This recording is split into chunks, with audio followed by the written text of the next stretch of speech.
Capital gain का chapter निकाल लें। सिक्योरिटीज के बारे में हमने पढ़ा था कि सिक्योरिटीज के सेक्शन का नंबर है 37A। दरमियान से पकड़ो, दरमियान से।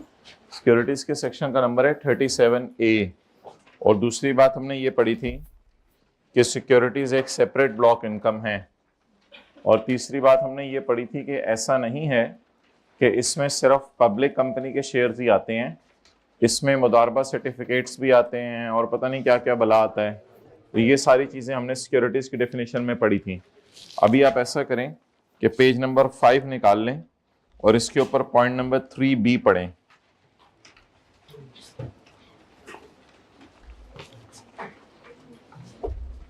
अच्छा, पॉइंट 3B में उसने ये लिखा हुआ है कि आपने, खामोश रहिएगा, आपने एक पब्लिक कंपनी के शेयर खरीदे। जब आपने बेचा उन शेयर्स को तो वो प्राइवेट बन चुकी थी। ये सी 25 पे करा दो। जब आपने बेचा उन शेयर्स को तो वो कंपनी क्या बन चुकी थी? प्राइवेट। कई रीजंस हो सकती है। मिसाल के तौर पे उससे पहले जो है वो फेडरल गवर्नमेंट ने उसमें शेयर खरीदे हुए थे, गवर्नमेंट ने बेच दिए, तो खरीदते हुए बोले क्या था? Public company. खरीदते हुए क्या थी? Public company. लेकिन जब आप जो है वो शेयर्स को बेचने गए तो वो कंपनी क्या बन चुकी थी? Private company. अब मुझे आप ये लाइन पढ़ के बताएं कि ऐसी कंपनी के शेयर्स का बेचना पब्लिक कंपनी की डेफिनेशन में फॉल करेगा, यानी सेक्शन 37A में गिरेगा, या सेक्शन 37 में गिरेगा, as a normal tax regime गिरेगा, या एज अ सेपरेट ब्लॉक होगा? ये जरा पढ़ के बताएं।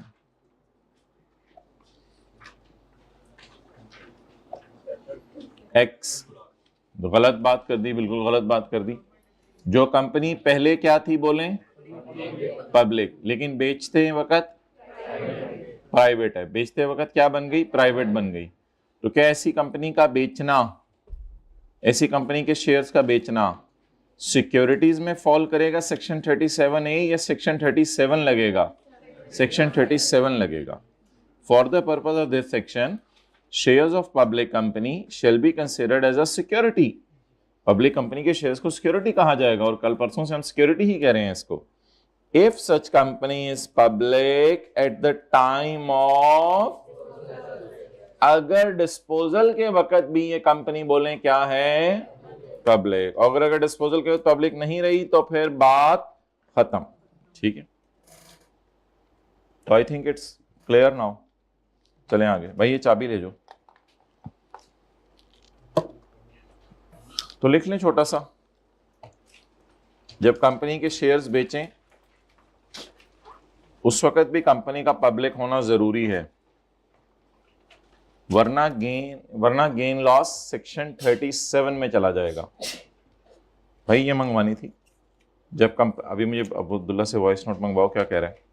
जब कंपनी के शेयर्स बेचें तो उस वक्त भी बोले पब्लिक होना जरूरी है, वरना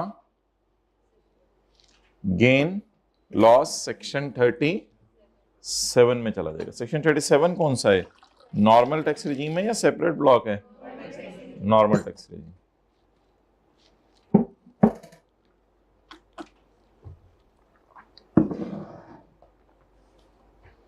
okay, gain on securities shall be treated as a separate block. Securities के ऊपर जो गेन है वो सेपरेट ब्लॉक है। इस बात का मतलब बता दें आप क्या है, यानी नॉर्मल रिजीम में नहीं जाएगा। ऐसे ना कोई बात ऐसी होगी जो मैं खुद बताया करूंगा। ऐसे देखें, ऐसे देख रहे होते हैं हर चीज को, जिसमें ये कुछ है ही नहीं, कुछ चल ही नहीं, कोई हुआ तो मैं खुद बता दूंगा। भाई जरा अटेंटिव हो जाओ, टेक लगाओ, और रिलैक्स हो गए। बट कोई है ही नहीं कुछ ऐसा। कुछ हुआ मैं बता दूंगा आपको। भाई जरा थोड़ा सा ऐसे हो जाओ, ऐसे भी कीजिएगा, फिर सब कुछ कीजिएगा इंशाल्लाह। कुछ हो ही नहीं रहा अभी। मैंने कहा gain shall be treated as separate block, क्या मतलब है सबका? मतलब हद होगी। पता नहीं संडे को क्या करते रहे, घर में संडे आ गया, संडे से खेलते रहे हैं। आपके घर में संडे आया ना? अच्छा, पॉइंट 5, आ जाए। अच्छा, जिंदगी के किसी मोड़ पे ऐसा भी हो सकता है कि आप सड़क पे जिंदगी के किसी मोड़ पे ऐसा भी हो सकता है कि सिक्योरिटीज के बेचने पे लॉस आ जाए। सिक्योरिटीज के बेचने पे क्या आ जाए? लॉस आ जाए। अगर सिक्योरिटीज के बेचने पे लॉस आ गया तो ऐसी सूरत में आपने उस लॉस को माइनस कर लेना है, बिल्कुल किसी भी गेन से कोई मसला नहीं। पढ़ लें जी 0.5 पूरा पढ़ लें एंड तक।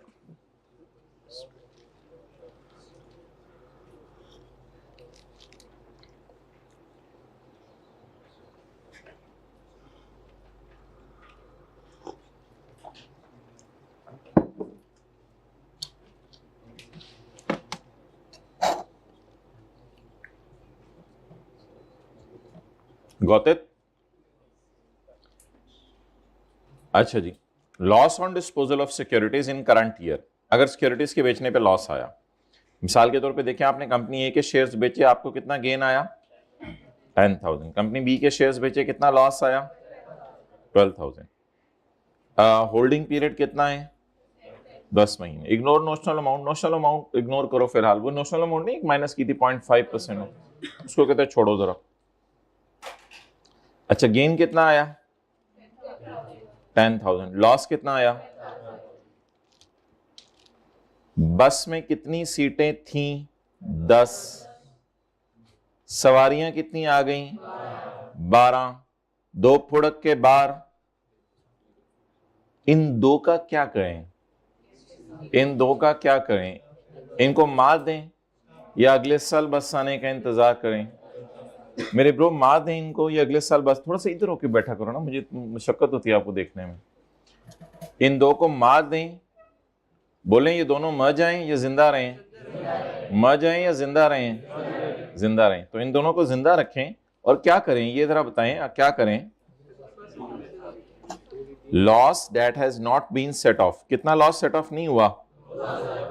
इसको कैरी फॉरवर्ड कर लें, इसको अगले साल माइनस कर लें। Carry forward to the subsequent, अगले 3 साल तक इसको कैरी फॉरवर्ड कर लें, सिर्फ अगले 3 साल तक। यानी इंतजार करें 2026 में बस आ जाए, 25 में बस आ जाए, 26 में बस आ जाए, 24, 25, 26 किसी भी साल बस आ जाए तो इसको बिठा दीजिएगा। लेकिन अगर 27 में बस आई तो फिर बस की भी बस हो जानी है, फिर उसने नहीं बिठाना।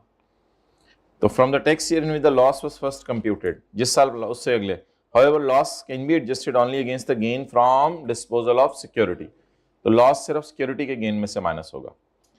तो अब लिखें, आ जाए आप लोग, 2023 का लॉस पहली लाइन में आ जाए। 2023 का, पहली में जगह बना दे जरा बाहर निकल के।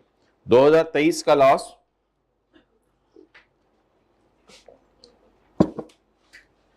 पहली में जगह बनवा देना। 2 को क्यों डिस्टर्ब करेंगे पूरी 2 रोज को, तो लेट आना है ऊपर से इस तरह की। 23 का लॉस 24, 25, 26 तक माइनस हो सकता है।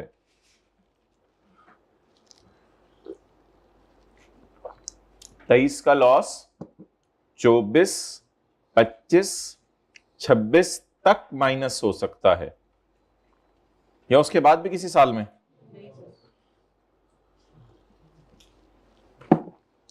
अच्छा भाई, लॉसेस को कैसे कैरी फॉरवर्ड किया जाता है, 3 साल का न्यूमेरिकल कैसे सॉल्व होगा अगले, ये अलग बहस है, ये हमने लॉसेस के चैप्टर में पढ़नी है। फिलहाल लॉसेस को कैरी फॉरवर्ड करने का मैं न्यूमेरिकल नहीं करवा रहा, हालांकि मैं न्यूमेरिकल करवा भी सकता हूं लॉसेस को कैरी फॉरवर्ड होने का। 24 का साल है, 25 का साल है, 26 का साल है। मिसाल के तौर पे इस साल 500 प्रॉफिट आया तो फिर 2000 पूरा माइनस नहीं हो सका, 2000 में से कितना माइनस हो सका? 500। अगले साल 700 प्रॉफिट आया, 2000 में से कितना माइनस हो सका? 700। अगले साल 100 प्रॉफिट आया, 2000 में से कितना माइनस हो सका? 100। तो अभी 700, 800, 900, 1000, 1300 हो गया ना, 1300 माइनस हो सका, बाकी अब 700 मर जाएगा और 27 में कैरी फॉरवर्ड। लेकिन ये लॉसेस के प्रॉपर न्यूमेरिकल होने, इसलिए इस बहस में मैं नहीं पढ़ा। होप आपको समझ तो आएगी होगी जो मैंने बात की है। तो इस लॉस, और अल्लाह करे अगले साल ही मसला हल हो जाए, 2024 में ही 6500 प्रॉफिट आ गया, फिर मसला ही क्या है? फिर क्या करें? फिर 2000 माइनस करें और छुट्टी तेरी मेरी कुट्टी, फिर तो कोई मसला ही नहीं। लेकिन अगले कितने साल तक माइनस करने की कोशिश करें, लेकिन चौथे साल इसको माइनस नहीं करना। Loss on disposal can be carried forward for next 3 years till लिख लें टिल 2026। ये हाइब्रिड में सेकंड रो भाई नोट्स दे आओ, और किसी के पास नोट्स नहीं है? हाइब्रिड में हाथ खड़ा करें, किसी के पास नोट्स नहीं है? जी मेहरबानी, आप लोग इतने दिनों बाद आ गए notes. Done, okay.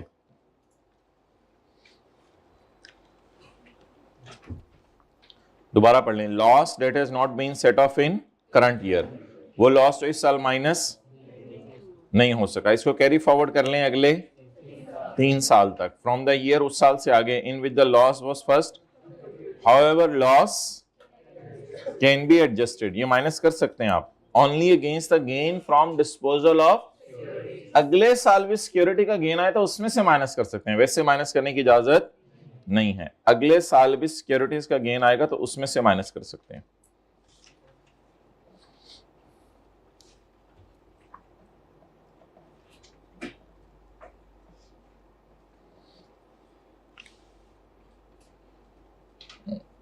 Okay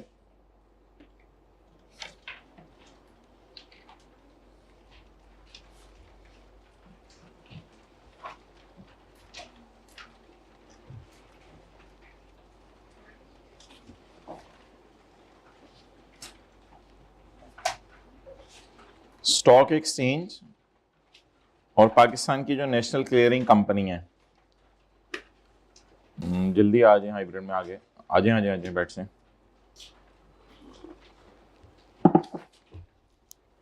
stock exchange वो जगह है जिस फोरम को यूज करते हुए हाइब्रिड में लेट आके, स्टॉक एक्सचेंज वो जगह है जहां पर शेयर्स को खरीदा और बेचा जाता है। स्टॉक एक्सचेंज के प्रोसेस को स्मूथ करने के लिए नेशनल क्लियरिंग कंपनी है जो उन शेयर्स को क्लियर करवाती है।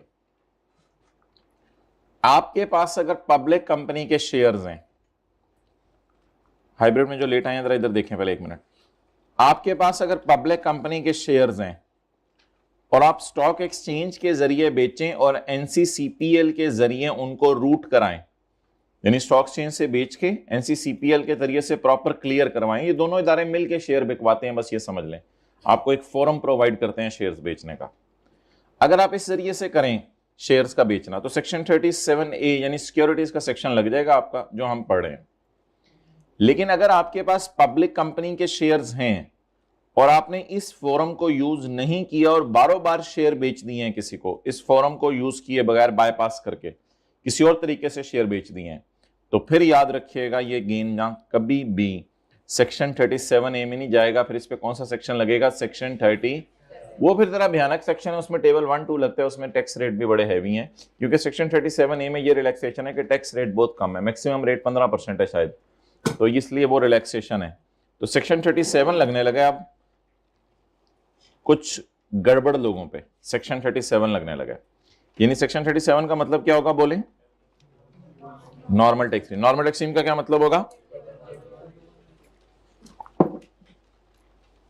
Normal tax liability shall apply on disposal of following shares of listed company। ये याद रखिएगा, लिस्टेड हमेशा क्या होती हैं? पब्लिक होती हैं, ये याद रखिएगा। ये बात तो कोई बताने की बात नहीं थी वैसे आपको, लेकिन लिख दी मैंने फिर भी। Shares of public listed company, disposal के साथ ना मेड का लफ्ज मिल रहा है, disposal made of listed company shares otherwise than through, ये पहले कहां पढ़ा था लफ्ज otherwise than by?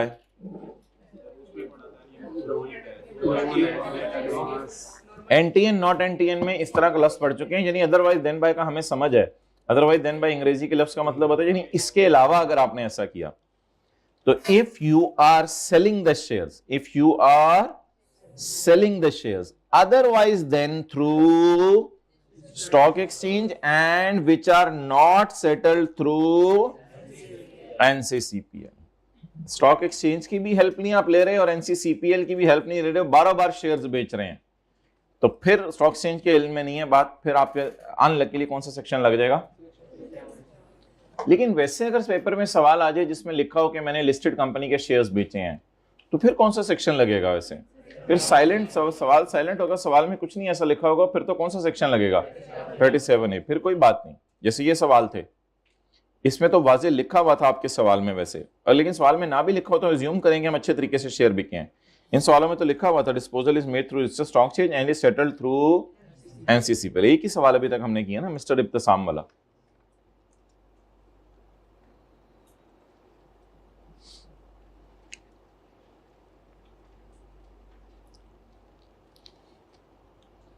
एनटीआर लिखने की जरूरत नहीं थी, इधर लिखा हुआ था। However, NTR is applicable under section 37 on the disposal of following shares of listed company made otherwise than through and which are not settled through।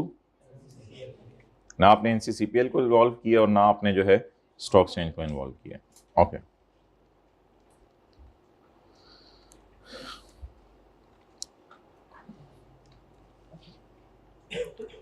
अच्छा, अभी एक कंपनी होती है जो लिस्टिंग के प्रोसेस में होती है, लिस्ट नहीं हुई होती। एक कंपनी होती है जो लिस्टिंग के प्रोसेस में होती है, लिस्ट नहीं हुई होती। इन शेयर्स को आप बारों बार बेच सकते हैं। इन शेयर्स को आप बेच सकते हैं क्योंकि अभी कंपनी लिस्ट हो रही है।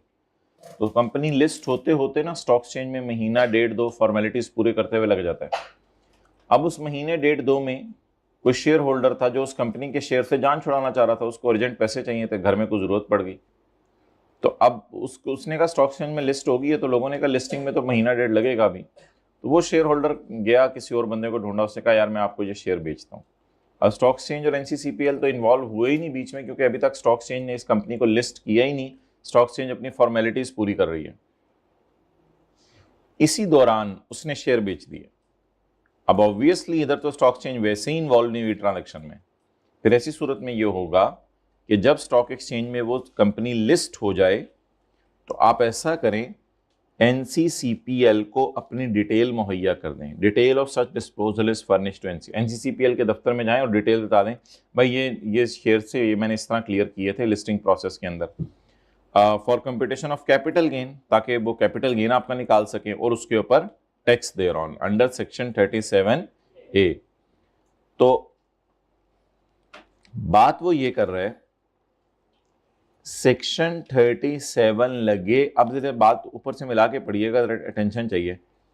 सेक्शन 37 लगेगा अगर आपने शेयर्स को बेच दिया इनिशियल पब्लिक ऑफर में during listing process, during listing process अगर आपने शेयर्स को बेच दिया। ऑब्वियसली जो भी स्पेलिंग है ऑब्वियसली के, obviously stock exchange and NCCPL not involve नहीं हुई है। ये अब उसने लॉ मेकर ने लिखा नहीं, लेकिन ऑब्वियस सी बात है, मैं आपको लिखने दूंगा भी। लेकिन स्टॉक एक्सचेंज NCCPL इन्वॉल्व नहीं हुई। हाँ, अगर आप detail of such disposal is furnished to NCCPL letter on, बाद में आप इस डिटेल को उनके साथ शेयर कर दें, यार मैं शेयर बेच चुका था फॉर कंप्यूटिंग कैपिटल गेन, ताकि वो आपका कैपिटल गेन भी निकाल लें और उस पर टैक्स भी निकाल लें अंडर सेक्शन 37 है। फिर खैर है, फिर कोई मसला नहीं। तो देखिए अब ये जरा दो लाइनें डाल के रिदम बन गया, एक ये वाली लाइन और एक ये वाली लाइन नोट कर लें और फिक्रा पढ़ने समझ आ रहा है।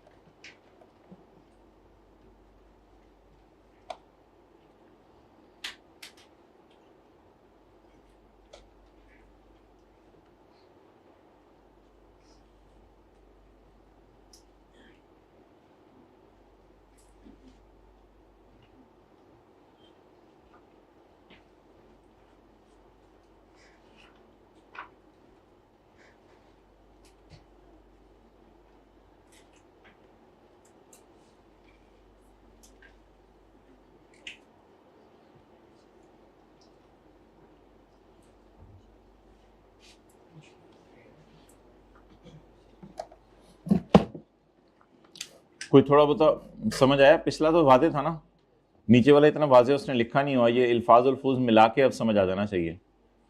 हाउएवर NTR इज, ऊपर से मिला के पढ़े, however NTR is applicable under section 37 shall apply on disposal of following shares through during obviously stock exchange and NCCPL are not, however except means however where the detail of such disposal is furnished to NCCPL later on for computing, detail किस चीज की देनी है, for computing gain, ताकि आप NCCPL वाले हमारा gain भी निकाल लें और उस पर टैक्स भी निकाल लें अंडर सेक्शन 37A। फिर ये NTR नहीं रहेगा, फिर ये अल्लाह का शुक्र है कहां गिर जाएगा,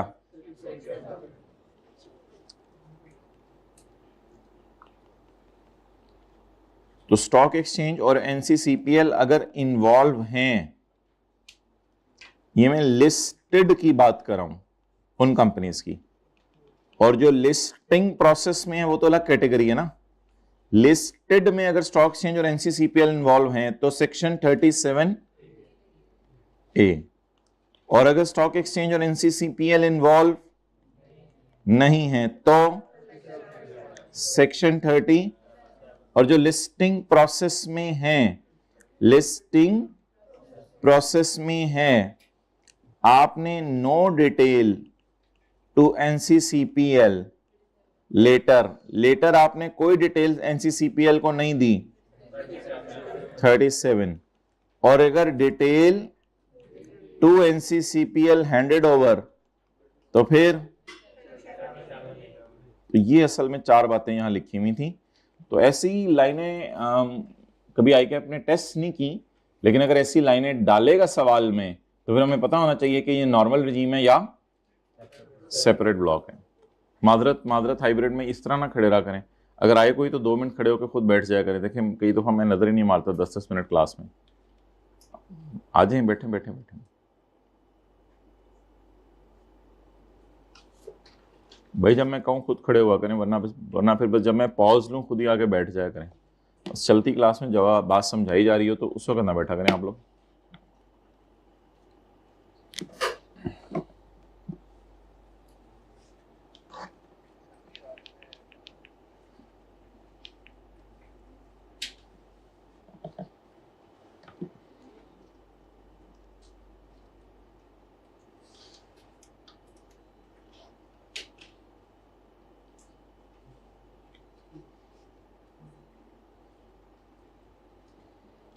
सर प्लान बदल भी सकते, पता नहीं, देखूंगा आज मैं।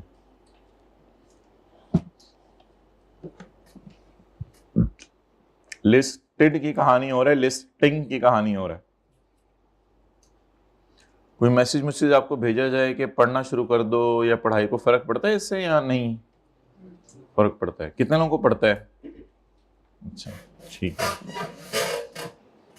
कितने लोग हो गए मैं अच्छा छोड़ें, लफ्ज़ नहीं बोलना चाहिए इस वक्त। आगे पढ़ें जी। In case of market based transaction, in case, अभी नोट कर रहे थे, कर लें, दस्सा करें कि अभी हम कर रहे थे नोट।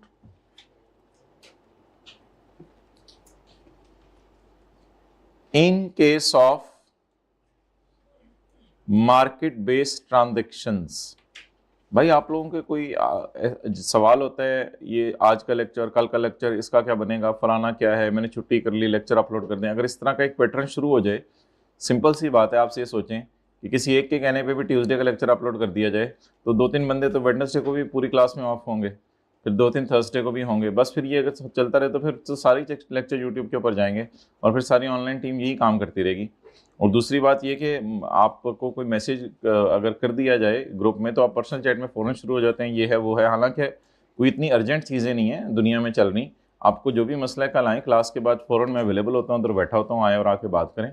तो फ़ौरन ही व्हाट्सएप के ऊपर मैसेज करने लग जाना, जी ये हो गया तो वो हो गया, तो उसका कोई फ़ायदा नहीं है। आएँ आराम से आके क्लास के बाद बात करें जो भी करनी है, हमने कौन सा मना किया। तो फिजिकल स्टूडेंट्स को अगर ऑनलाइन वाली सहूलतें भी मुयस्सर होने लग जाए तो फिर तो वो ऑनलाइन का सिस्टम पता नहीं क्यों बना हुआ है। ऑनलाइन वालों को ये समझाया गया है कि हफ्ते बाद जूम मीटिंग होनी है, तो फिजिकल वाले रोज़ाना मैसेज शुरू कर दिए हैं।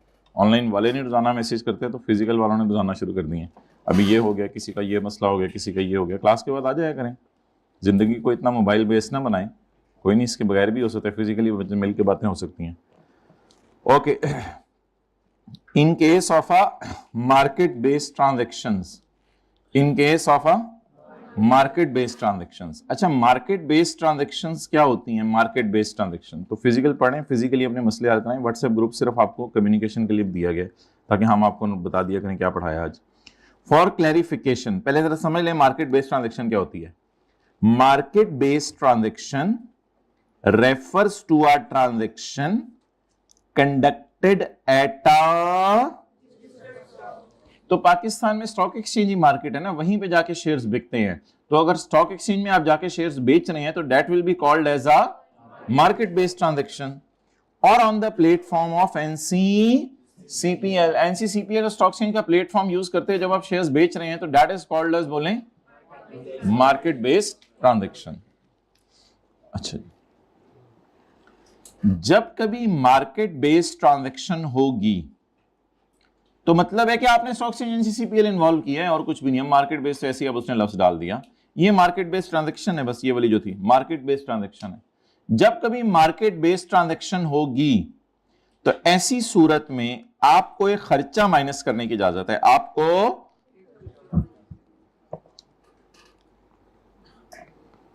मिसाल के तौर पर, भाई इसकी तस्वीर खींचना मोहतरम समीर साहब, जब भी कभी स्टॉक एक्सचेंज इन्वॉल्व होगी तो आपको एक खर्चा माइनस करने की इजाजत है, जिस खर्चे का नाम बोले हमने क्या रखा था?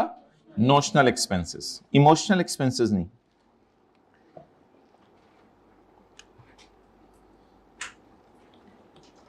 आपने शेयर्स बेच दिए,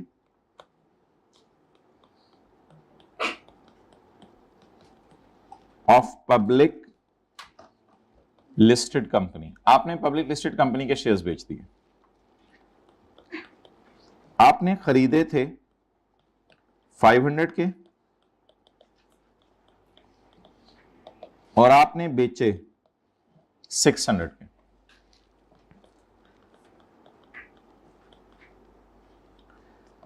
आपने कमीशन पे किया, आपने क्या पे किया? कमीशन पे किया।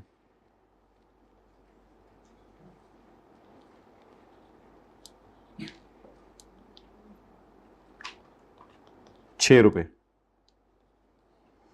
और आपने गवर्नमेंट लेवी कोई पे की, गवर्नमेंट लेवी, ये इनकम टैक्स नहीं होता, यानी गवर्नमेंट ने कोई टैक्स लगाया था, ट्रांसफर टैक्स पे किया, समझ लें, ट्रांसफर टैक्स कोई पे किया, आपने ₹2।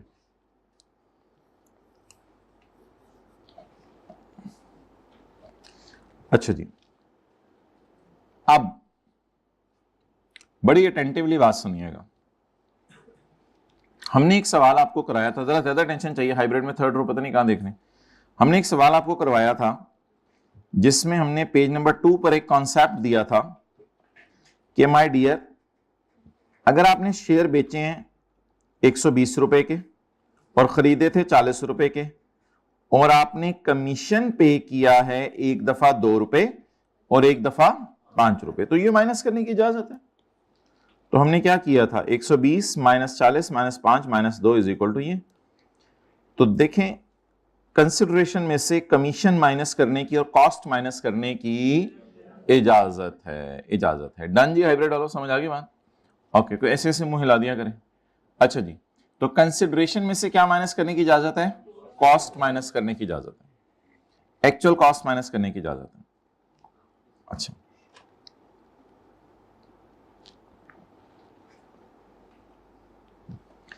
अब थोड़ी सी ना एक इंपॉर्टेंट बात आने लगी है।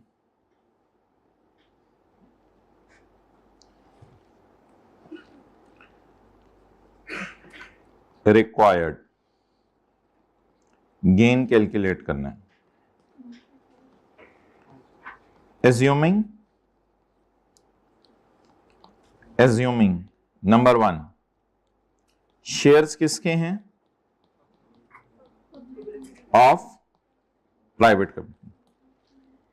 Assuming shares of public company, public listed company, और ये स्टॉक एक्सचेंज और एनसीसीपीएल तो एज्यूम करेंगे बाय डिफॉल्ट हो रहा है।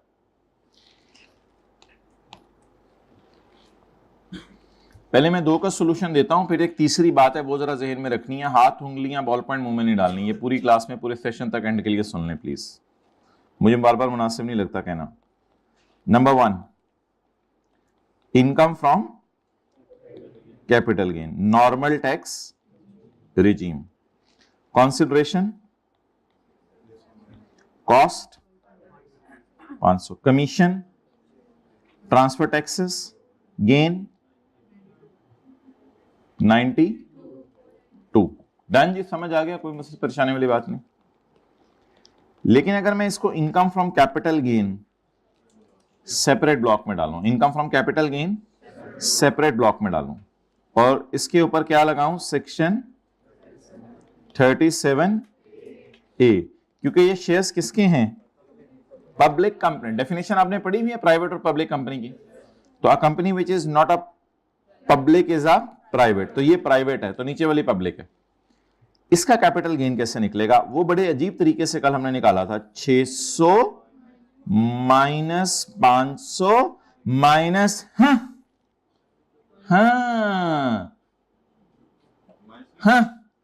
इसका माइनस नहीं करेंगे, इसको इग्नोर करके, जैसे रिपेयर को इग्नोर करके रिपेयर अलाउंस माइनस करते थे, यहां एक्चुअल कमीशन को इग्नोर करके और एक्चुअल ट्रांसफर फी को इग्नोर करके आप माइनस करेंगे 0.5% ऑफ 1100। यू नो 1100 कहां से आया, मैं घर से लेके आया, मैं कहां से लेके आया, मैं खाला जी के घर से लेके आया। 600 जमा 500, 600 जमा 500 1100, ये करेंगे, और 6 और 2 को क्या करेंगे, 6 और 2 को इग्नोर करेंगे। यही कल सीखा था, किस सवाल में ये सीखा था, इब्तसाम वाले सवाल में, इब्तसाम वाले सवाल में कल यही सीखा था। ओके गाइस, तो आज आपको क्या पता चला, सिक्योरिटीज में एक्चुअल एक्सपेंसेस माइनस करते हैं, नोशनल एक्सपेंसेस माइनस करते हैं। माब्रो एक्चुअल एक्सपेंसेस माइनस करते हैं, नोशनल एक्सपेंसेस माइनस करते हैं, किसमें, सिक्योरिटीज में, किसमें, सिक्योरिटीज में। सिक्योरिटीज पे कौन सा सेक्शन लागे, सेक्शन 37A लागे। बता दें जी गेन कितने, 94.5। अब होने लगे जी धमाका, शेयर्स ऑफ पब्लिक, ये बता दें क्या है, shares of public unlisted company, a company which is not a public is a private. इन पे कौन सा सेक्शन लगे, सेक्शन 37, सेक्शन 37, क्योंकि ये कंपनी कौन सी है बोले, प्राइवेट कंपनी है, तो प्राइवेट कंपनी पे कौन सा सेक्शन लगेगा, सेक्शन 37। और पब्लिक पे और प्राइवेट पे, ये क्यों प्राइवेट है, क्योंकि वो जो चार डेफिनेशंस हमने पढ़ी थी पब्लिक कंपनी में, 4 एग्जांपल्स, ये उसमें फॉल नहीं करती, ये उसमें फॉल नहीं करती, क्योंकि इस पे भी फिर 0.1 नहीं लगेगा। लेकिन एक अजीब बात जो अब आप लोगों ने एब्जॉर्ब करनी है, वो ये है कि मैं इसको पब्लिक बनाने लगा हूं। मैं इसको क्या बनाने लगा हूं, पब्लिक। कैसे, फेडरल गवर्नमेंट के पास इसके 70% शेयर है। बोलें, फेडरल गवर्नमेंट के पास क्या है इसके, federal government own 70% shares of this company. Federal government has its 70%। Now section 37 लगेगा, 37A लगेगा, 37, इस पे सेक्शन 37A लगेगा, इस पे सेक्शन 30, और इस पे सेपरेट ब्लॉक होगा या टेबल 1 2 लगेगा?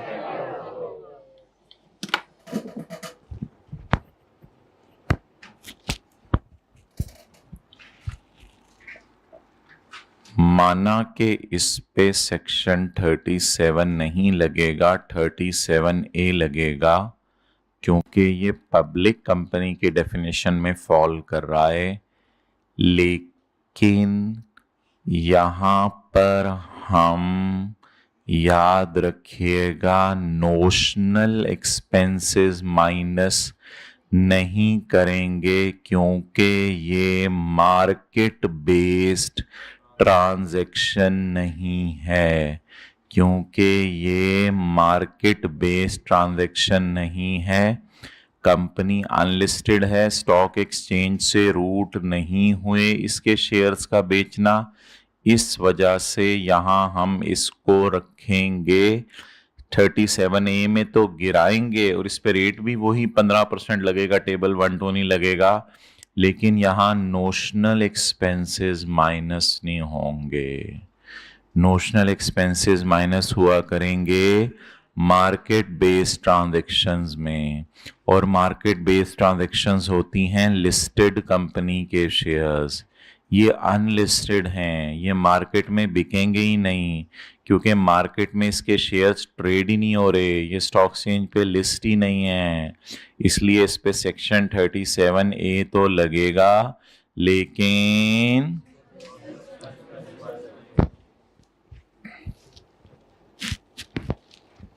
फेल्ट। अच्छा, इसको कैसे करेंगे? Income from, yes, it is separate block because it falls in the definition of capital asset and it was a market based. Market based किसमें देखना है? पब्लिक कंपनी में। मार्केट बेस्ड किसमें देखना है? जो कंपनी पब्लिक की डेफिनेशन में फॉलो करे उसमें देखना है मार्केट बेस्ड है या नहीं। ये मार्केट बेस्ड थी, और ये मार्केट बेस्ड हो ही नहीं सकती। क्यों? अनलिस्टेड तो मार्केट में इसके शेयर बिकते ही नहीं। सॉरी, अब इसका गेन कैसे निकलेगा? 600 माइनस 6 माइनस 2 90। लेकिन याद रखिएगा इस पे टेबल 1 2 लगेगा, इस पे सेपरेट रेट लगेंगे, इस पे सेपरेट रेट लगेंगे। अब ये खूबसूरत सा करके नोट कर लें। पहले हम आपको सवाल देते हैं,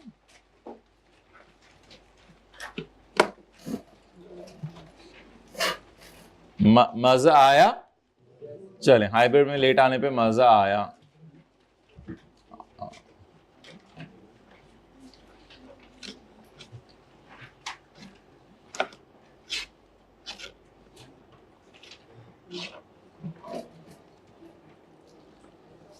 कर लिया यहां तक नोट?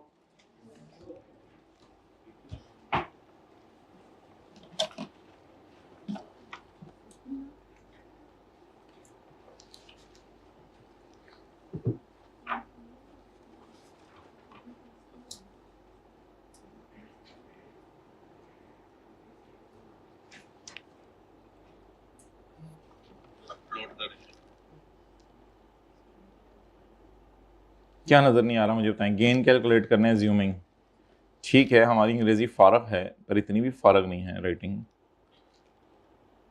की नजर ही ना आवे। चलो आगे।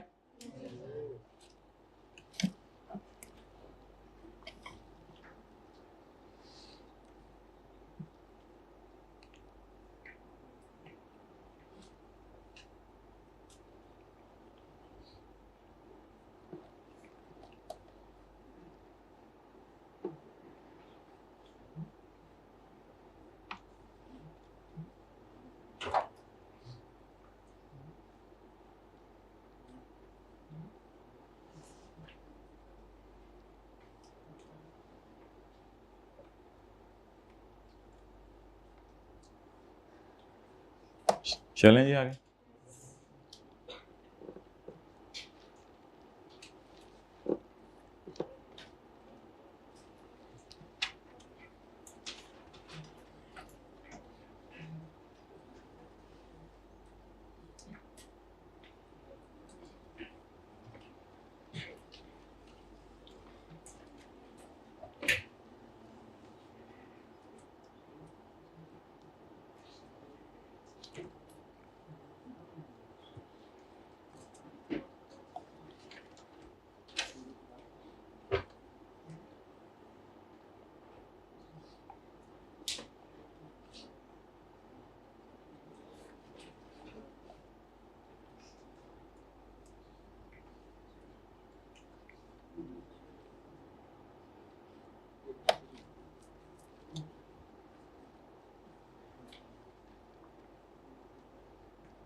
चलें जी।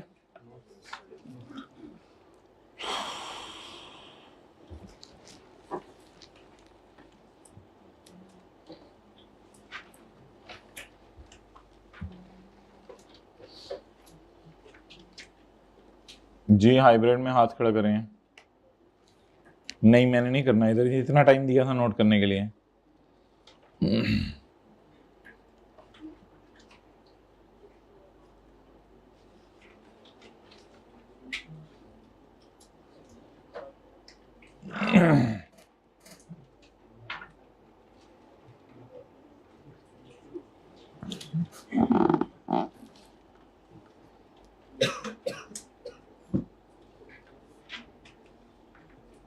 जी हाइब्रिड में थर्ड लास्ट रो में मोबाइल इस्तेमाल कर लें जल्दी से, ताकि फिर ज़रा दिल को तसल्ली से मिल जाए। बैग में डाल दें, बैग में ऐसे एंड पे निकाल लीजिएगा। ओके। अच्छा मोहतरम, ये ज़रा खुल के बताइएगा कि ये सफ़ा आपको निकालने की ज़रूरत नहीं है।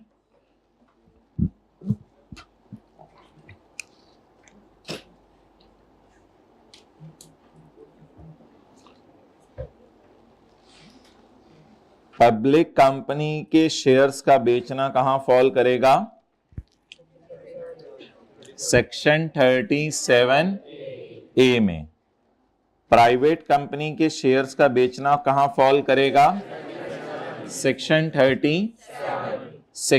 37 में हमेशा एक्चुअल एक्सपेंसेस माइनस करने की इजाजत है, लेकिन जब सेक्शन 37A में आएंगे तो इसमें डिपेंड करता है कि ट्रांजैक्शन मार्केट बेस्ड है या अगर मार्केट बेस्ड ट्रांजैक्शन हुई तो नोशनल एक्सपेंसेस, अगर मार्केट बेस्ड ट्रांजैक्शन ना हुई तो पब्लिक कंपनी के शेयर्स का बेचना कहां फॉल करेगा? सेक्शन 37A में, चाहे वो पब्लिक लिस्टेड है चाहे अनलिस्टेड है, अगर गवर्नमेंट ने शेयर खरीद लिए हैं।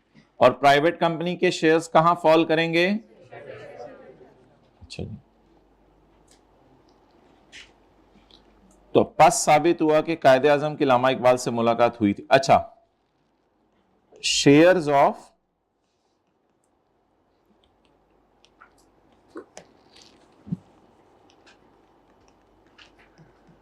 डिस्पोजल ऑफ शेयर्स, अगर प्राइवेट कंपनी के शेयर्स बेचे और अगर पब्लिक कंपनी के शेयर्स बेचे। पब्लिक कंपनी कौन होती है? जिसके गवर्नमेंट शेयर खरीद ले, या जिसके फेडरल गवर्नमेंट शेयर खरीद ले, या फॉरेन खरीद ले, या प्रोविंशियल खरीद ले, या किसी बाहर की कंपनी खरीद ले, या पाकिस्तान की स्टॉक एक्सचेंज में लिस्टेड हो, ये पब्लिक है। पब्लिक के अलावा बाकी सारी क्या है? प्राइवेट है। पब्लिक कंपनी में अगर नहीं लिस्टेड तो मार्केट बेस्ड ट्रांजैक्शन है, अगर मार्केट बेस्ड ट्रांजैक्शन है तो इमोशनल एक्सपेंसेस, तो इमोशनल एक्सपेंसेस। और अगर not a market based transaction, अगर मार्केट बेस्ड ट्रांजैक्शन कौन सी होती है? मार्केट बेस्ड ट्रांजैक्शन वो होती हैं जो स्टॉक एक्सचेंज और एनसीसीपीएल से रूट हो, लेकिन अनलिस्टेड कंपनी तो स्टॉक एक्सचेंज में लिस्टेड ही नहीं है, तो इसका गेन तो सेक्शन 37A में ही जाएगा, लेकिन यहां पर माइनस क्या करने की इजाजत है? एक्चुअल एक्सपेंसेस, और यहां भी एक्चुअल एक्सपेंसेस, और इसका गेन सेक्शन 37 में जाएगा। चलें जी, हाइब्रिड में नोट कर रहे हैं। माशाल्लाह बहुत अच्छे बच्चे आए हुए हैं सारे। ऑनलाइन वाले घरों में बैठ के नोट कर रहे हैं। पेशावर में, फैसलाबाद में नोट हो रहा है, शेखुपुरा में नोट हो रहा है, गुजरांवाला में नोट हो रहा है, गुजरात में नोट हो रहा है, लोरालाई में नोट हो रहा है, कोयटा में नोट हो रहा है, कराची में नोट हो रहा है, माशाल्लाह सरगोदा में नोट हो रहा है, शेखुपुरा में नोट हो रहा है। जल्दी जल्दी जी, नोट नोट नोट। लाहौर वाले हाथ खड़ा करें जरा जी, पंजाब वाले हाथ खड़ा करें, बलूचिस्तान वाले हाथ खड़ा करें, बलूचिस्तान जी, सरहद वाले हाथ खड़ा करें, केपी।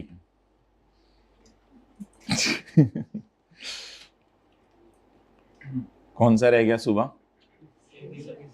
सिंध वाले भी हाथ खड़ा कर दें, सिंध वाले, सिंध कश्मीर वाले हाथ खड़ा कर दें, गिलगित वाले हाथ खड़ा कर दें, गिलगित वाले, माशाल्लाह। बल्तिस्तान, सेम, क्या फर्क है दोनों में? इलाका भी डिफरेंट है या एक ही है? अच्छा, गिलगित को बल्तिस्तान कहा जाता है। गिलगित अलग है, बल्तिस्तान अलग है।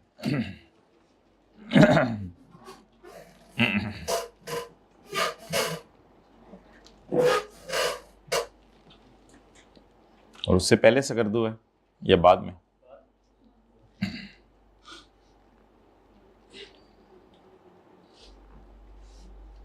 ओके, चित्राल वाले हाथ खड़ा करते हैं, चित्राल वाले, चित्राल वाला कोई नहीं, तो 50 उस वाला कोई नहीं। चलें, आप चित्राल से हाथ खड़ा करें। अच्छा, आज को हनून कहते हैं और कल को छूची कहते हैं। चलें जी आगे। चित्राल वाले कोई मीटिंग में हो तो जरूर सलाम कीजिएगा, और भी कर दीजिएगा तो वैसे ही। अच्छा, page number 5, 6,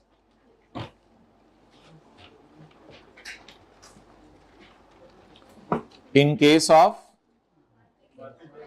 market based involving any notional expenses equal to 0.5% of and 0.5% of cost will be applied instead of, ये क्या मतलब है instead of actual charges? क्या माइनस करने की इजाजत है? इंस्टेड ऑफ, ये हाइब्रिड में कहां देख रहे हैं? इधर देखें, मैं कॉन्सेप्ट समझा रहा होता हूं, आप लोग नीचे देख रहे होते हैं, स्क्रीन के ऊपर देखें प्लीज। क्या माइनस करने की इजाजत है भाई? ऊपर देखें ना, हाइब्रिड में ये कहां देखा जा रहा है? मैं चौथी रो में, मैंने दूसरी दफा बात करनी पड़ी है मुझे। जिस वक्त मैं जहां कह रहा हूं उस वक्त वहां देखा करें ना, अगर आप लोगों ने क्लासेस सही तरह लेनी है।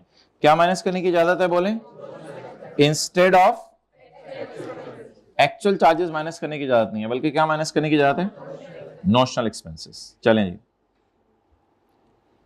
बोले in case of market based transaction involving any a notional expense equal to point of sale and 0.5% of cost, हम वो इकट्ठे ही करके लगा देते होते हैं, will be applied instead of actual charges. की मिसालें बताएं, एक्चुअल चार्जेस की मिसालें, लाइक एक्चुअल चार्जेस की एग्जांपल्स हैं, ये एक्चुअल चार्जेस की एग्जांपल्स हैं, लाइक ब्रोकरेज, कमीशन, लेवी, वही जो जिसको मैंने गवर्नमेंट एक्सपेंस, वो सॉरी गवर्नमेंट टैक्सेस वगैरह कहा था, transfer taxes and other related incident, incidental होते हैं जरूरी एक्सपेंसेस, हादसाती यानी जरूरी एक्सपेंसेस, जो भी आप शेयर बेचने पे खर्चे लाएंगे वो सारे माइनस करने की इजाजत नहीं है, बल्कि लफ्ज क्या लिखा हुआ है? बल्कि लफ्ज क्या लिखा हुआ है? इंस्टेड, एक्चुअल के अलावा ये माइनस कर लो। इसका क्या नाम होगा? Notional expenses. The notional reduction, however, does not apply to open and mutual fund units or future contracts initiated by PMEX members. अब ये PMEX क्या है, ये स्टोरी क्या है, ये पता नहीं क्यों आई के अपने लाइन डाल दी हुई है, ये आपके सिलेबस की लाइन ही नहीं है, बस कोई रट्टा मारना है तो मार लीजिएगा। नोशनल एक्सपेंसेस, अगर एक लाइन का मतलब आ गया नोशनल एक्सपेंसेस कहाँ नहीं माइनस कर सकते, तो लिखाइएगा ओपन एंड म्यूचुअल फंड के शेयर्स बेचने पे, ओपन एंड म्यूचुअल फंड के यूनिट्स बेचने पे, और फ्यूचर कॉन्ट्रैक्ट्स जो शुरू हुए हैं PMEX मेंबर्स के, उनके केस में आपके ये माइनस करने की इजाजत नहीं है, याद कर लें।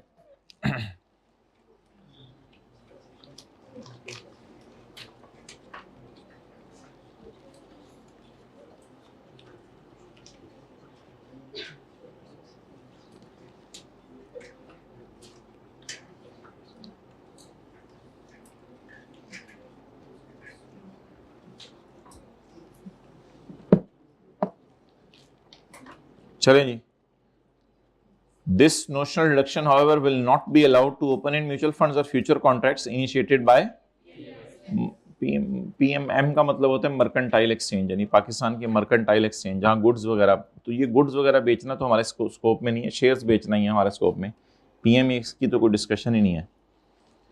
ये स्टॉक एक्सचेंज नहीं है, ये मर्केंटाइल एक्सचेंज है।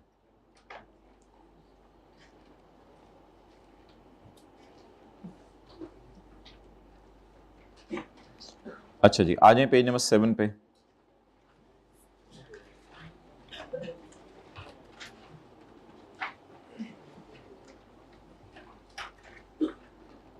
कल हमने क्या बात की थी?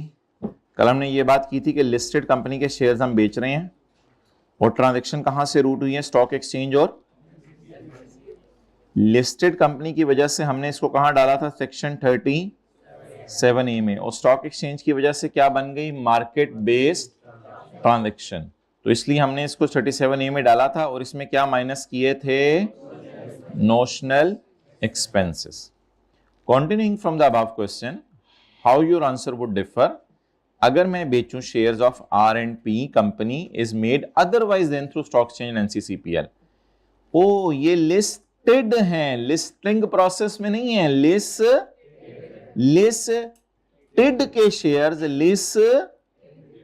शेयर्स मैंने स्टॉक एक्सचेंज और NCCPL के जरिए नहीं बेचे। लिस्टेड के शेयर्स मैंने स्टॉक एक्सचेंज और NCCPL के जरिए नहीं बेचे, तो क्या करूं? सेक्शन 30 और इनका गेन भी नॉर्मल तरीके से टैक्स लगेगा, यानी सिक्योरिटीज नहीं होंगी, ये सेपरेट ब्लॉक नहीं होगा। इन case of disposal of these two securities, in case the disposal of these two securities will be treated under normal, in this case the disposal of these two securities will also be treated under normal tax regime. And normal regime में जो चला गया उसमें तो फिर notional expenses वैसे ही minus करने की जरूरत नहीं है ना। सेक्शन 37A में ही नोशनल एक्सपेंस है ना, 37A में तो है ही नहीं। अच्छा, वैसे ये पब्लिक कंपनी थी, लेकिन फिर क्यों हमने इसको सेक्शन 37 में गिरा दिया?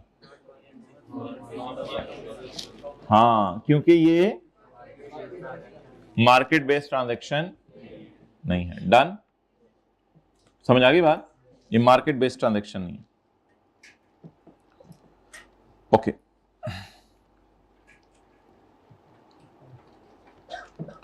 FIFO और वेटेड एवरेज, FIFO और वेटेड एवरेज।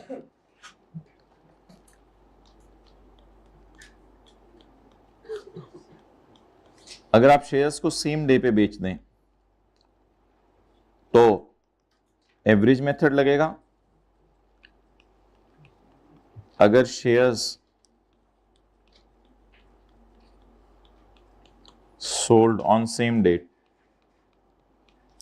और अगर shares not sold on same date तो FIFO लगेगा। इसके न्यूमेरिकल हम कभी बाद में करेंगे, चैप्टर 12 में इसका न्यूमेरिकल करेंगे। न्यूमेरिकल इसका चैप्टर 12 में करेंगे।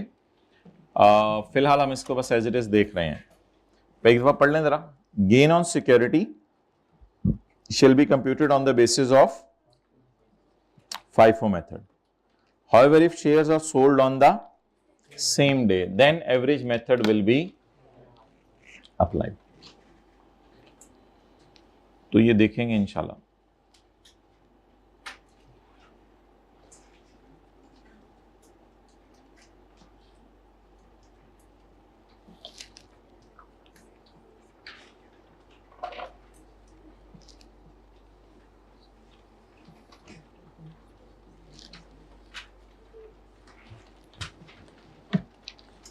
अब इसको ना मेरे से क्लास के बाद पूछ रहे ना, ये जरा दोबारा बता दें, ये जरा दोबारा डिटेल से डिस्कस होगा चैप्टर 12 में।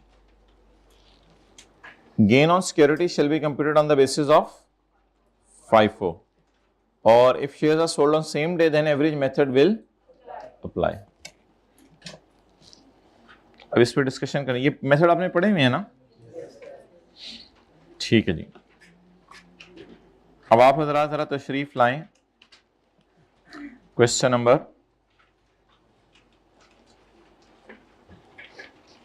7।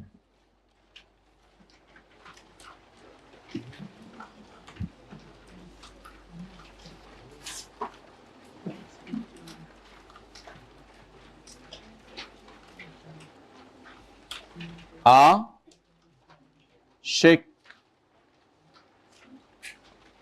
Under the provisions of income tax ordinance 2001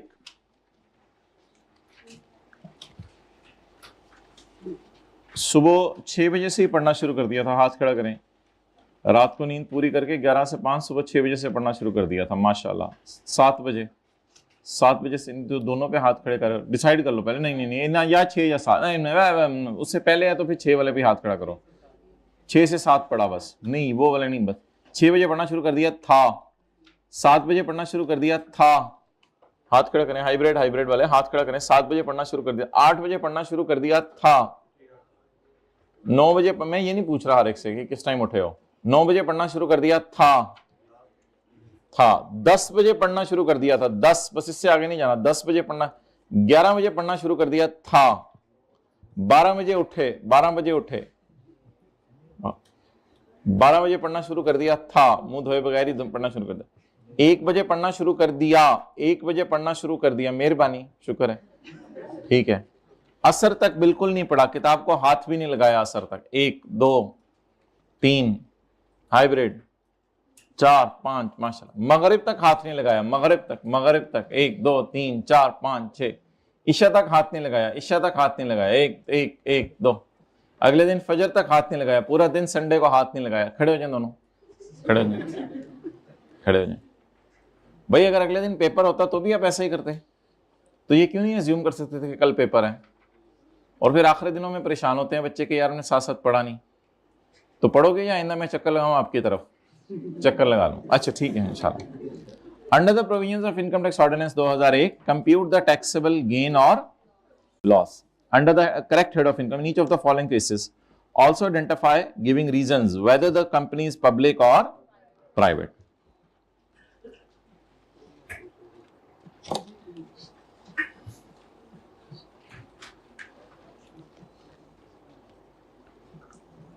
आशिक जो है ना, आशिक हैज 5, क्या नाम रखा हुआ है अम्मी अब्बू ने, अब आप हंस रहे हैं, मैं किसी का नाम बोलूं आप हंसेंगे, अजीब बात करें। आशिक हैज 5000 शेयर्स, आशिक ने 5000 शेयर खरीदे हुए हैं रूमी प्राइवेट लिमिटेड में। तो रूमी में आशिक ने शेयर खरीदे हुए हैं और आशिक ने रूमी में नहीं। 52% of the shares of Rumi, प्यार से बुलाएं इसको, रूमी, डायरेक्ट नहीं होना, रूमी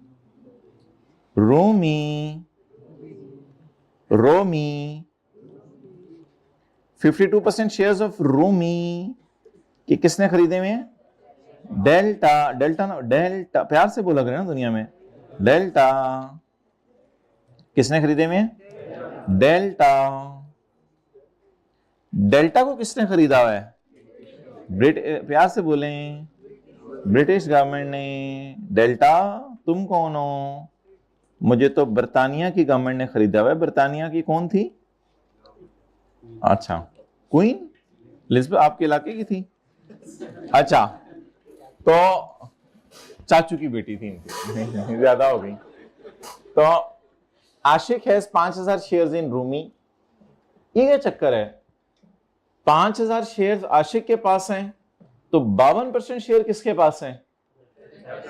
तो फिर आशिक के पास कैसे 5000 हो सकते हैं? डेल्टा के पास 52% है, तो फिर आशिक के पास कैसे 5000 हैं? भाई ये 5000 शेयर बिल्कुल ऐसे को गिने चुने शेयर होंगे। आशिक को जरा साइड पे रखें। ये जो आशिक है इसके पास कितने शेयर्स हैं रूमी के? 5000। और डेल्टा के पास, बाकी आशिक के पास ये जो 5000 शेयर हैं ये कोई इतनी ज्यादा क्वांटिटी नहीं होगी। ये कोई 1 2 3% 4% 6% 10% शेयर होंगे। और कितने होंगे ये? तो 52% शेयर डेल्टा के पास है रूमी के, और आशिक के पास कितने शेयर्स हैं? आशिक जितने मर्जी शेयर खरीद ले, इससे पब्लिक या प्राइवेट का डिसीजन नहीं होना। पब्लिक या प्राइवेट का डिसीजन इस पे होगा जब 4 शराइत पूरी हों। ये कंपनी फॉरेन हो, इसको फॉरेन गवर्नमेंट ने 100% ओन किया हो, और ये 50 या उससे। अब अगर 4 शर्तें पूरी हो गई तो रूमी क्या बन जाएगी? Public company. तो पढ़े, आशिक के पास तो 5000 शेयर हैं। आशिक को मैंने फारग कर दिया आपके सामने। आशिक के पास 5,000 शेयर्स हैं रूमी के। आशिक की बात ना करें अभी। 52% ऑफ द शेयर्स आर रूमी are held by Delta which is owned by बर्तानिया की गवर्नमेंट। आशिक ने ये शेयर अबू से लिए थे जब अबू दुनिया से चल गए थे 1 जनवरी 2021 को। 2020 तक अबू मौजूद थे, 2021 की सुबह जो है ये आशिक को शेयर मिल गए जब अबू फौत हुए। His father had purchase shares on 31 मई 2019। उसके अबू ने अपने लिए शेयर खरीदे थे 31 मई 2019 को, लेकिन उन शेयर से कोई फायदा ना हासिल कर सके और ये दुनिया फानी से कूच कर गए। Market value of the shares at the time of inheritance was 300। जब अबू गए उस वक्त शेयर बाजार में कितने के थे? 300 के। 30 जून 22 की रात को आशिक ने आधे शेयर्स बेच दिए रूमी में at a price of 300 when the breakup value of Rumi shares was 350 per share। अच्छा, अब इस सवाल में एक मसला है कि उसने थोड़ी सी कंजूसी की है। यह हाइब्रिड में 4th रो इधर अटेंटिव रहे ना, नीचे क्या थोड़ा सा इधर, ठीक है अपने नोट्स फिर ऊपर रख लें ताकि मुझे पता चले नोट्स देखे जा रहे हैं।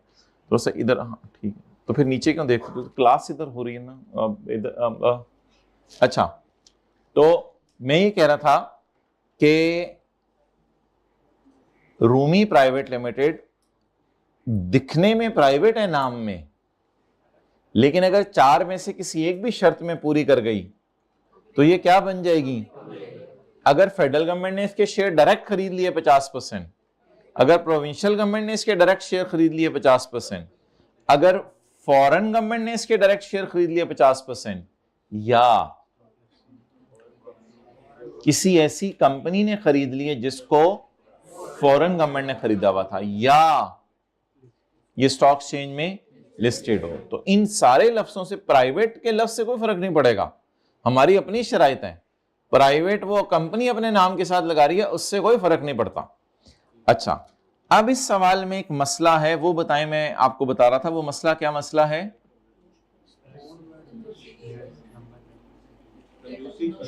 डेल्टा के बारे में ये नहीं लिखा हुआ कि ये फॉरेन कंपनी है। ये भी एक शर्त थी कि डेल्टा के बारे में लिखा होता, ये शर्त थी एक।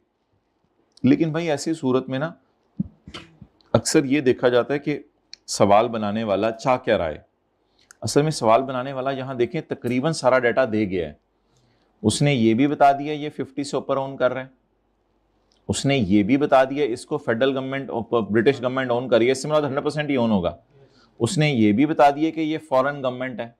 बस एक बात उसने नहीं बताई ये फॉरेन कंपनी है, तो आप सेफली अज्यूम कर सकते हैं कि ये फॉरेन कंपनी है। असम्पशन नीचे भी नोट में दे सकते हैं, इसमें कोई मसला नहीं। तो यू कैन सेफली अज्यूम कि it is a foreign company. तो अब आप प्रॉपर तरीके से जवाब दे के आ सकते हैं, जो आप हजरात ने जो है वो देखा था जवाब देने के लिए सेक्शन हमारा, हमने इन नोट्स के पेज 20 पर डेफिनेशन पढ़ी थी कि अ कंपनी इन विच एटलीस्ट, ये रूमी की बात हो रही है, रूमी की, a company in which at least आधे shares are held by foreign company. Foreign company यहां डेल्टा है, foreign company owned by, owned का लफ्ज तो उसने लिखा हुआ है, ये 100% ओन की हुई, ओन्ड का लफ्ज उसने लिखा हुआ है। तो बस ये हल्का सा पॉइंट मिसिंग था डेल्टा वाला, तो इसलिए चलें जवाब तो लिख लें। पहला सवाल की रिक्वायरमेंट है रीजंस दे के बताएं ये कंपनी पब्लिक है या प्राइवेट है। तो लिखें जी, पॉइंट नंबर 1 सॉल्व करने लगे हैं या 2 सॉल्व करने लगे हैं? 2, माशाअल्लाह। 1, हजारों ख्वाहिशें ऐसी कि हर ख्वाहिश पे दम निकले। 52% शेयर्स ऑफ रूमी, रूमी लिखे ना, 52% शेयर्स ऑफ रूमी, ऐसे प्यार से लिखिएगा रूमी को। 52% shares of Rumi private limited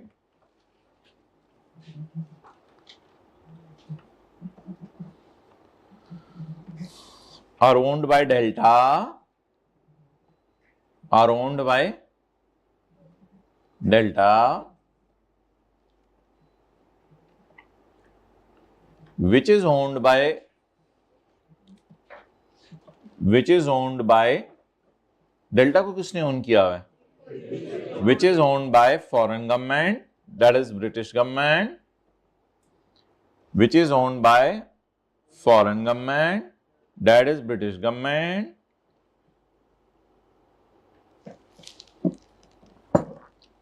therefore I have decided with my friend in examination hall, therefore RPL is a public company. Therefore RPL is a public company. For further details you can contact me on this number. अच्छा जी, आगे लिखें जी। अगला सवाल यह है कि appropriate head of income बताना है। एप्रोप्रिएट हेड ऑफ इनकम बताना। अच्छा मेरे भाई, ये जरा बताइएगा मुझे, इसने सोल्ड कितने के किए? किस दिन? 30 जून 2022 को। कितने के बेचे? 325 के। एक्चुअल पैसे 325 आए। फेयर मार्केट वैल्यू अवेलेबल नहीं है। एक्चुअल होता है कि इतने का बेचा, और फेयर मार्केट वैल्यू होता है इतने का बेच सकता था। अब फेयर मार्केट वैल्यू की जगह उसने दे दिया आपको ब्रेकअप वैल्यू।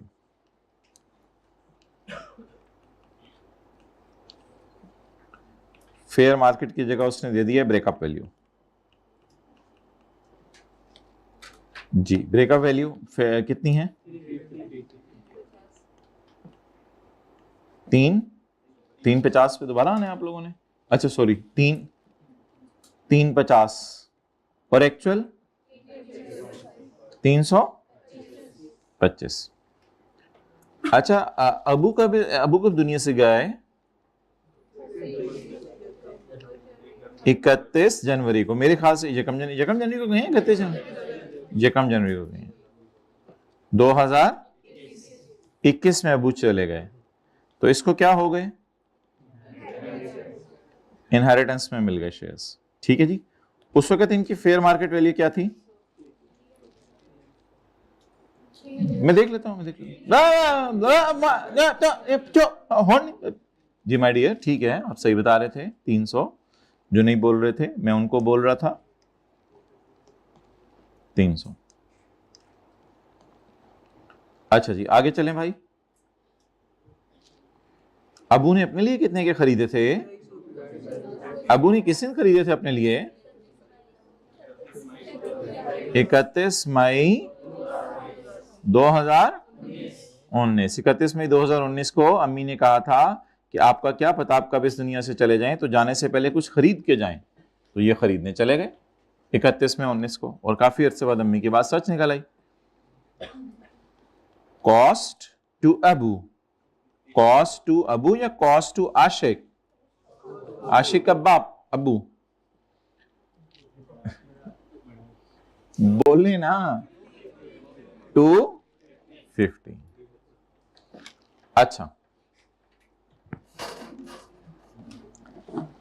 अब हमने निकालना है गेन। इस डेटा से हमने क्या निकालना है? गेन। तो ये हमने क्वेश्चन को सिंप्लीफाई करके नोट कर लिया था। हम भी आपको इंशाल्लाह नोट करने देंगे भाई। ये इनकम फ्रॉम कैपिटल, ये पब्लिक कंपनी के डेफिनेशन में फॉल किया या प्राइवेट कंपनी की? तो फिर ये इनकम फ्रॉम सेपरेट ब्लॉक है। इस पे सेक्शन 37, ये पब्लिक कंपनी है या प्राइवेट कंपनी है? बाकी ये not a market based transaction, क्योंकि प्राइवेट कंपनी है। Not a market based transaction, not a market based. वैसे सवाल में भी लिखा होता नोशनल एक्सपेंसेस, इग्नोर करें, लेकिन हम वैसे भी नोशनल एक्सपेंसेस, लेकिन 37A में गिरेगी। 37 मैं नोट करने का टाइम दूंगा, 37A में गिरेगी। आप बोलें जी इसका गेन कैसे निकलेगा? अब भाई सारे अटेंटिव हो जाएं, सारे सारे ऐसे देख लें हम, और कान पे ऐसे हाथ रख लें, और मुंह खोला। चलें अटेंटिव। भाई रख, क्या हो गया? मना है गिलगित वालों को हाथ रखना? हाथ दोगे आप तो माशाल्लाह इतने मुस्कुरा के क्लास लेते हो। ऐसे रखो हाथ। अब अटेंटिव, थोड़ा सा मुंह खोलो। हाँ ये खुला रखो। अच्छा तो आप क्यों ऐसे बैठे हुए हो? ऐसे आगे हो, आगे हो, कैसे कहां ऐसे करो। ओके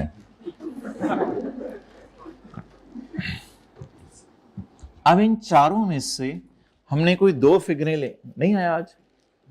अच्छा, इन चारों में से हमने कितनी फिगरें लेनी है? दो।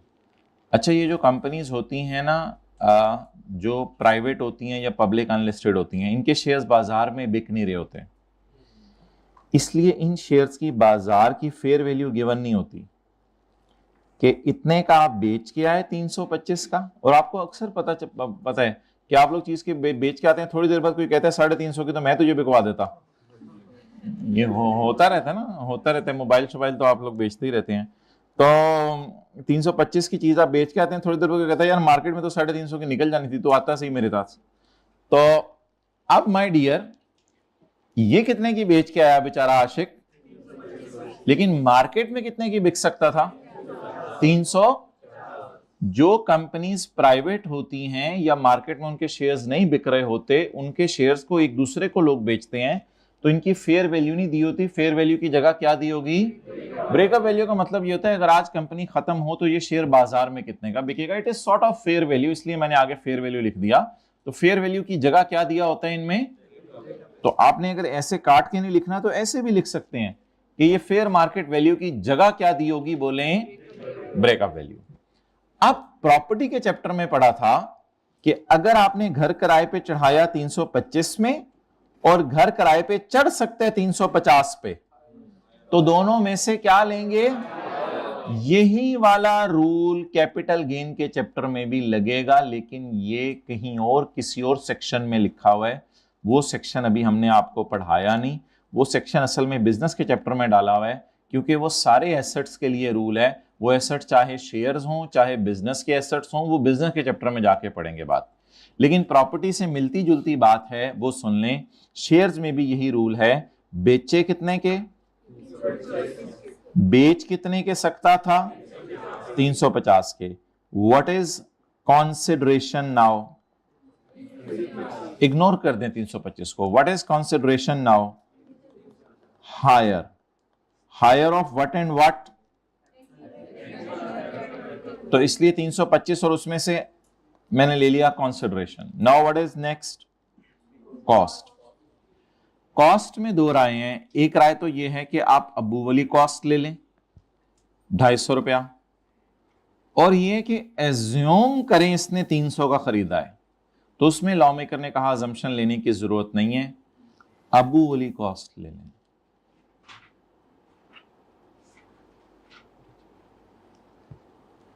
कौन सी वाली? अबू वाली। और अगर अम्मी होती? अम्मी वाली। अबू वाली कॉस्ट ले लें, इसको इग्नोर कर दें। हाँ। इन दोनों में से तो क्या ले लिया?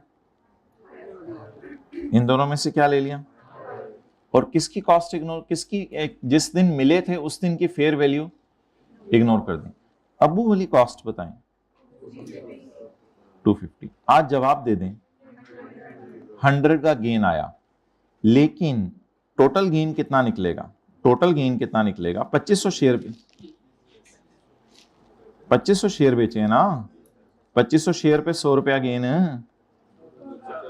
5000 बेचे हैं 2500। अब्बू ने तो 5000 दिए थे, उसमें से बेटा कितने बेच के आया? 2500। बाकी बेटे की बीवी के परस में हैं, आशिक की बीवी जो आशिका है उसके परस में पड़े हैं बाकी शेयर्स। तो 2500 जरा 100 बताएं, 2.5 हो जाएगी आपकी भी इंशाल्लाह। क्यों देख रहे हो मुझे ऐसे? ऐसे देख रहा होता है करीब बैठ के, इसमें पता नहीं क्या कह रहा हूँ। इंशाल्लाह पहले ये जरा टेस्ट 2 तो दे देना था सैटरडे को, वो भी हो जाएगी इंशाल्लाह। करें, नोट करें, करें, करें।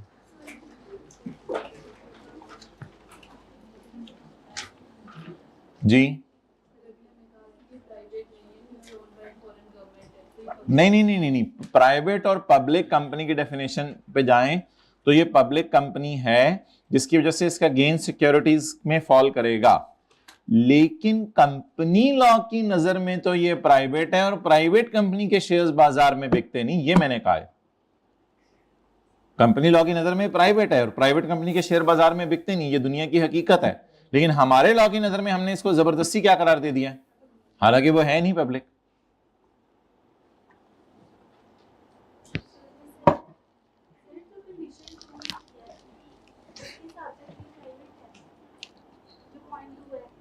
क्यों? किस ऊपर वाले को?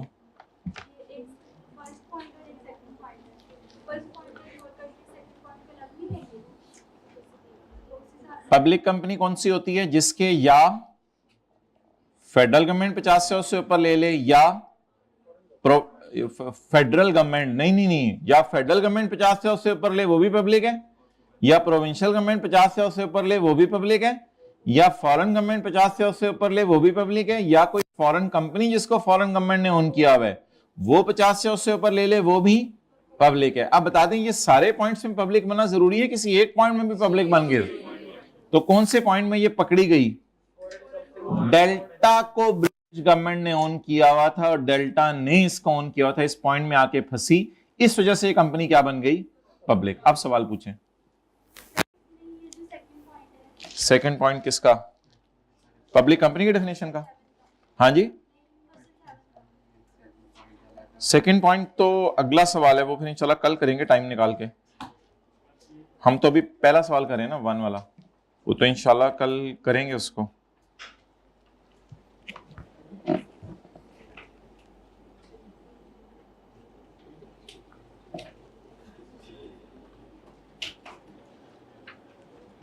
आज एक जबरदस्त सा कॉन्सेप्ट पता चला, 4 फिगर्स आ गई। आमतौर पे गेन निकालने के लिए कितनी फिगर्स आती थी? 2। बेचते हुए कितनी फिगर? भाई हाइब्रिड में रजिस्टर नहीं रखना बैंक के अंदर, आई विल बीट यू। कड्डो बार कड्डो बार कड्डो बार, भाईजन पहले कड्डो बार जरा बैग च रखे कड्डो। थर्ड रो कैप पहनी हुई भाई, बैग से निकालें जो बैग में रखा है। अच्छा यही रखा था, ओके ओके। गाय नोट्स किधर है? नोट्स बैग में निकालें। ये चीज मैं आपको बताऊं, ये कपड़ों का रंग भी नजर आ रहा होता है इधर से बैठ के। कभी आप आओ इधर, अगले सेशन में आपकी क्लासें लगाते हैं, सब पता चल रहा होता है हाइब्रिड में क्या हो रहा है।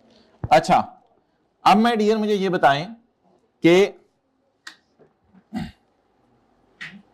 थोड़ा सा हम कैमराज इंप्रूव कर रहे हैं तो इंशाल्लाह उससे फिर बॉल पॉइंट का कलर भी नजर आएगा इंशाल्लाह, देखें सही अभी। अच्छा माय डियर, मैं ये पूछ रहा था आपसे कि अगर कभी, अच्छा वैसे रख दो, भी जरूरत नहीं होगी शायद नोट्स की।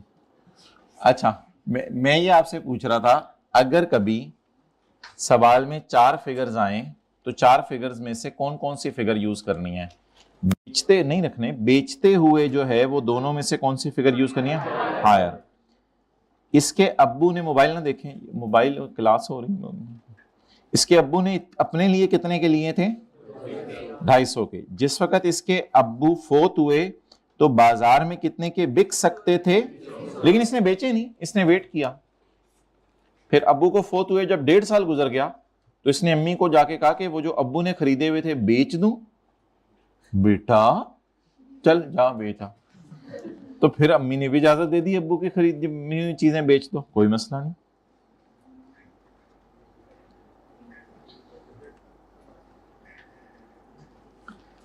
आशिक के पास 5000 शेयर हैं, 52% शेयर रूमी के पास हैं। आशिक ने इनहेरिट किए हैं ये शेयर अपने अब्बू से 1 जनवरी 21 को। इनहेरिट कब किए हैं? 1 जनवरी 21 को। उसके फादर ने अपने लिए कितने के लिए थे? ये तो बहुत पुरानी बात बता रहा है। उसके फादर ने अपने लिए कब लिए थे? बोले 31 मई 19 को 250 के। लेकिन जिस दिन फादर की डेथ हुई उस वक्त बाजार में ये शेयर कितने के बिक सकते थे?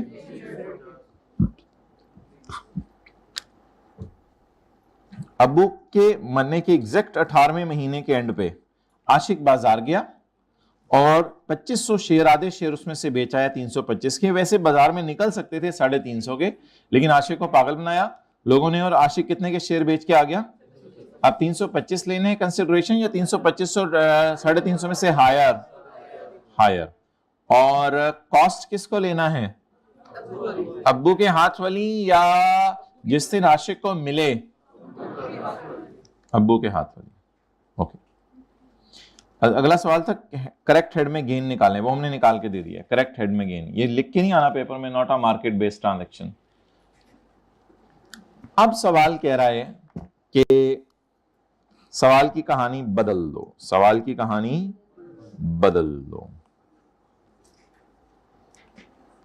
रूमी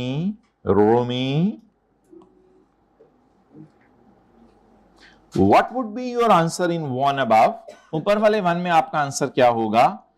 अगर 40% शेयर्स ऑफ रूमी, अगर 40% shares of Rumi were held by provincial government, 48% by British government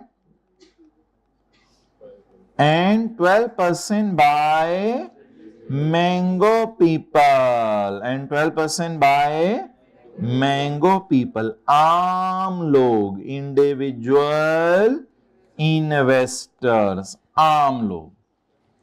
इन्हीं आम लोगों में एक हमारा आशिक भी है, इन्हीं आम लोगों में एक हमारा, जिसने कितने शेयर खरीदे हुए हैं?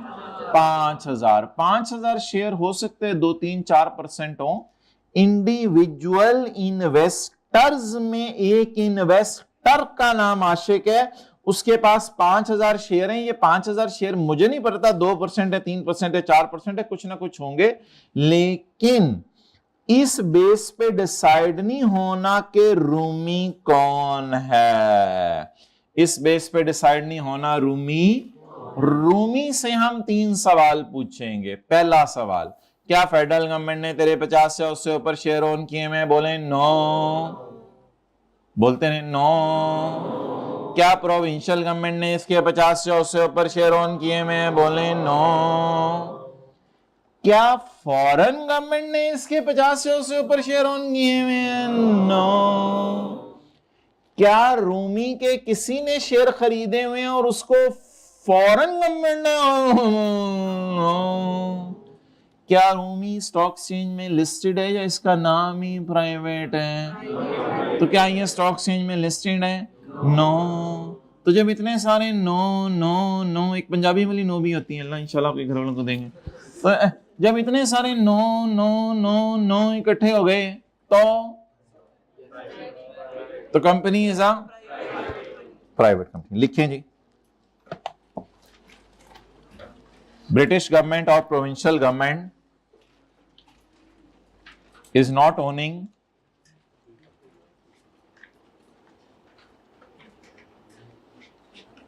British government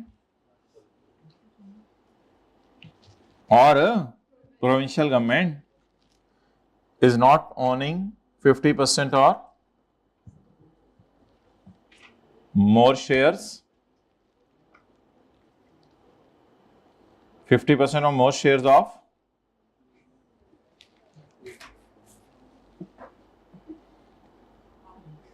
बोलें रूमी प्राइवेट लिमिटेड।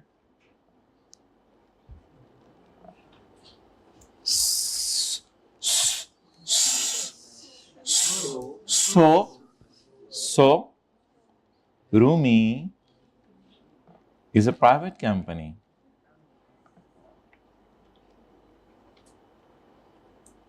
अच्छा जी, अब हम कल क्या निकालेंगे? इसका gain under correct head of income या under wrong head of income? Under. चलें हाइब्रिड वालों, अच्छे बच्चों, अस्सलाम वालेकुम, अल्लाह हाफ़िज़। ले जी साथ वाले को आज कहीं